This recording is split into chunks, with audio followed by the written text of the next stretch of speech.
드디어 부상자를 만나게 된 김창곤 대장. 손은 살짝만 괜찮습니까? 네, 이상 드레싱이 돼 있는 상태니까 더 이상 손은 안 댈게요. 이쪽 손은. 그만하시다가 위쪽 크랙에서 손이 빠져가 떨어지면서 꺾여져 있는 겁니다. 다행히 발은 안 다쳤습니다. 다행히 부상자의 상태가 심각하지 않았습니다. 하지만 방심할 수는 없는 노릇. 산악사고는 빠른 조치가 필수입니다. 자칫 부상자가 저체온증으로 2차 사고를 당할 수 있기 때문입니다. 이런 산악사고의 특성을 몸소 배운 김 대장은 부상의 경중에 상관없이 늘 긴장을 놓지 못합니다. 골드에 손이 빠져갖고 그래갖고 한 10m 정도, 한 10m 아니 한 5m 정도 추락한 것 같은데. 주인을 잃은 밧줄이 좀 전의 사고가 대형 사고로 이어질 수 있었음을 보여줍니다. 발은 쓸 수 있습니다.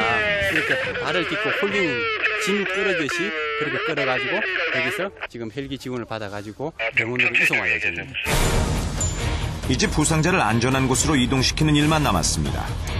하지만 한쪽 발을 다친 남성을 끌어올리기란 쉽지 않았습니다. 이 순간 김 대장의 오랜 기지가 발휘됩니다. 바로 도르래를 사용하는 것입니다. 하나는 이거 질러. 지그시. 다시 조금만 당겨. 하나, 둘, 살살. 천천히. 그렇지. 천천히. 됐어. 자, 지그시 당겨. 천천히 끌어 올라오시면 됩니다. 지그시 당겨. 도르래를 사용하면 부상자의 몸무게의 7분의 1인 10kg의 힘만으로도 구조가 가능합니다. 모두 단연간의 현장 경험으로 쌓은 김창곤 대장의 구조 비법입니다. 구조됩니다. 헬기 신동역길 지금 UPC 트래버스 100군데 남면 트래버스 하는 구간입니다.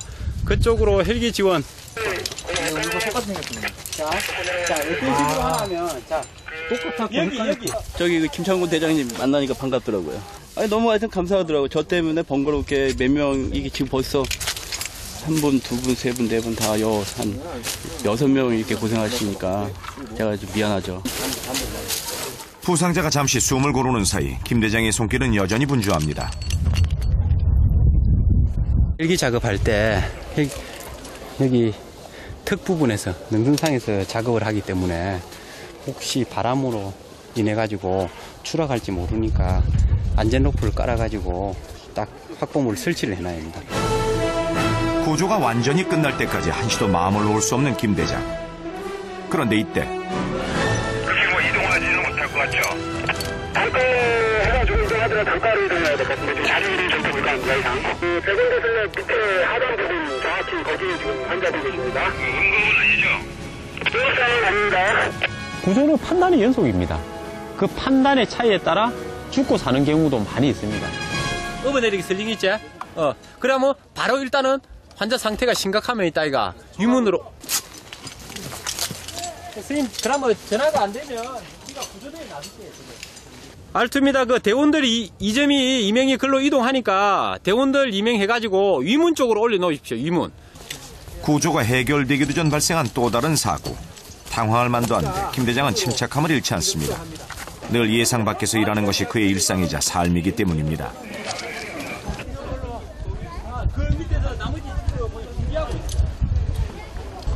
선생님 괜찮으십니까?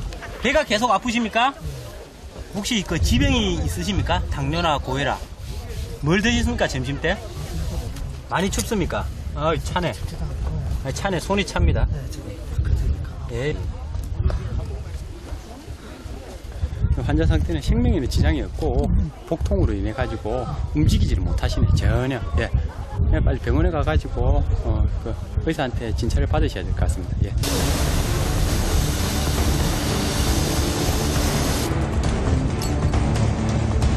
헬기가 김창곤 대장의 시야에 들어오자 연막탄으로 위치를 알리기 시작했습니다. 헬기 바람 붑니다. 예? 헬기가 도착해야 할 시간과 정확한 도착 위치를 알려주는 것은 구조에 있어 매우 중요합니다.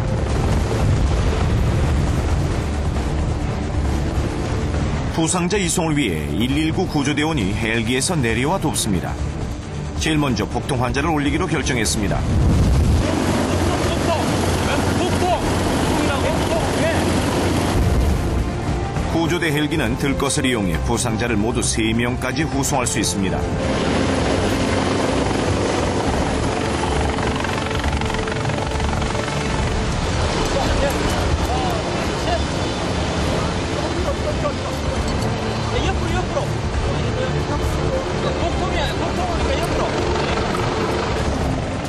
거센 헬기 바람으로 작업은 좀처럼 쉽지 않습니다. 더군다나 2명을 호송해야 하는 상황이라 어느 때보다 김 대장의 손길은 더욱 정확하고 빠릅니다. 첫 번째 환자가 헬기로 올라갑니다. 이때 김 대장은 헬기와 연결된 밧줄을 잡고 들것이 바람에 의해 돌지 않게 하는데요. 자칫했다간 들것이 돌면서 2차 사고가 날 수 있기 때문입니다.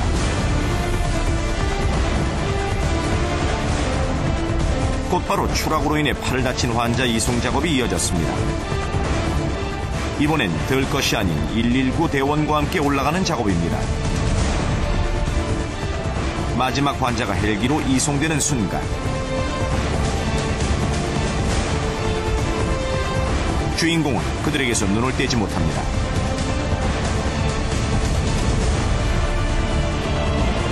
헬기가 돌아서는 순간 그제서야 잠시 숨을 돌려보는 김창곤 대장.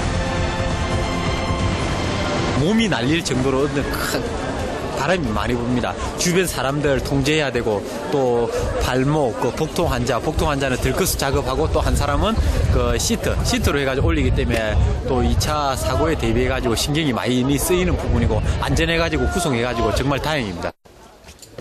하상과 함께 김 대장의 어깨를 짓누르던 긴장의 무게도 내려가는 듯합니다. 사실 김 대장은 지난해 말 잠시 구조대를 떠났습니다.